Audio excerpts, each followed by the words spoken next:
मर्दा मुर्दी होला कि आपा जय हो जय हो।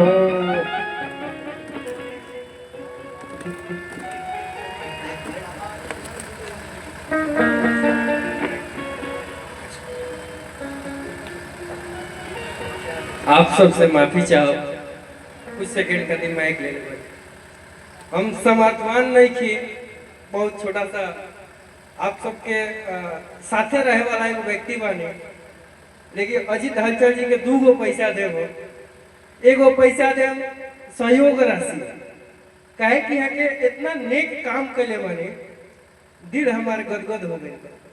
एगो गरीब व्यक्ति के 1 लाख रुपया के बाइक यहाँ के पुरस्कार रहित देले बने, जो उनकी बहुत ही सराहनीय बात बा।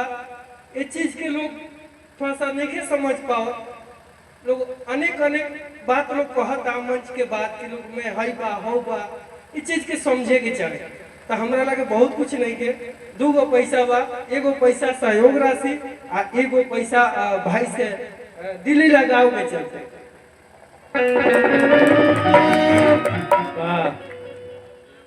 ये हमरा प्रति राउत प्रेम बा आना। तो हम के हैं केहू के कुछ देवे वाला, हमार लग बोलले कबा के हम केहू के देते कुछ अब हम देले बानी। तो एगो बेटी के बियाह खातिर देले बानी, तो बेटी सब पर बेटी होली, बेटी के ज्यादा जिला आ राज्य ना बांट सकल। आगे भी जहाँ हमके मौका मिलू हमके कोशिश करब जा कि जितने में बानी जे उतने में सहयोग करब। जय हो। तो विकास बाबा का हमें खातिर आभार व्यक्त करब। भरत शर्मा जी के लॉय